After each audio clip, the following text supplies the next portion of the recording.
Em 1980, uma nova aplicação da inteligência artificial começou a chamar a atenção: os sistemas especialistas, ou Expert Systems.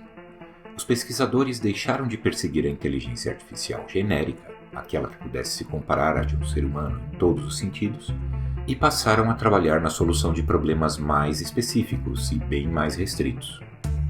Um sistema especialista é um programa ou conjunto de programas que responde perguntas ou resolve problemas em uma única e bem determinada área do conhecimento, tentando principalmente emular a habilidade na tomada de decisões de um especialista no assunto.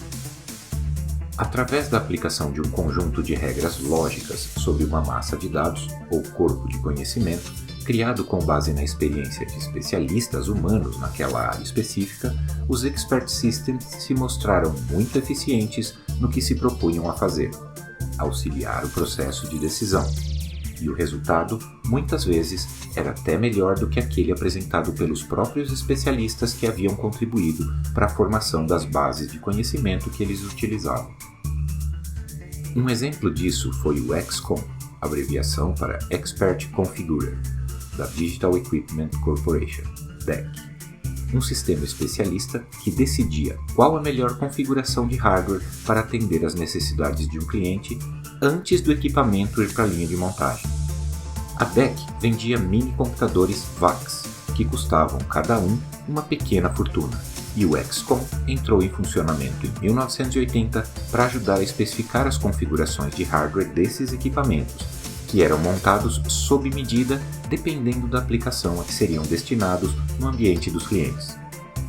O XCOM utilizava uma base de conhecimento com mais de 2.500 regras criadas a partir da experiência de especialistas em configuração de hardware da própria empresa. De 1980 a 1986, o XCOM processou cerca de 80.000 ordens de compra e especificou a configuração correta ou ideal em até 98% dos casos. Segundo a DEC, isso economizou aproximadamente 25 milhões de dólares por ano para a empresa, seja por não ter de trocar peças e realizar manutenção de graça por conta de erros de projeto, seja por aumentar a rapidez na entrada dos pedidos na linha de produção, seja por simplesmente aumentar a satisfação dos clientes e a confiança deles na empresa. Sistemas especialistas começaram a pipocar em muitas outras áreas. A febre da inteligência artificial tinha começado de novo. De diagnósticos médicos à análise espectrográfica, a inteligência artificial estava demonstrando finalmente aplicações práticas, reais e com retorno financeiro comprovado, o que fez com que muito dinheiro voltasse a ser investido em pesquisas e no desenvolvimento de hardware específico. Grandes empresas apostaram alto no desenvolvimento de projetos próprios em suas áreas de TI, temendo serem deixadas para trás pela concorrência, mas novamente os resultados começaram a falhar frente às altas expectativas. Apesar dos casos de sucesso, o ambiente na maioria das empresas que queriam ter seus próprios Expert Systems não era favorável ao desenvolvimento desse tipo de produto. A tecnologia era muito específica, tanto de hardware quanto de software. Máquinas dedicadas feitas especialmente para rodar os Expert Systems, como as Lisp Machines, eram caras e os profissionais capacitados a programá-las eram escassos.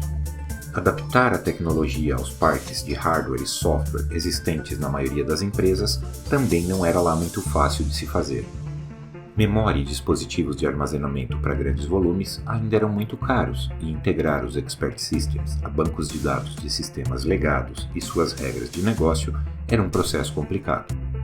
A aquisição de conhecimento para a criação das regras, ou seja, para a montagem das bases de conhecimento sobre as quais os sistemas deveriam trabalhar, também não era fácil, já que os especialistas humanos, dependendo da área de atuação, eram profissionais caros e muito requisitados.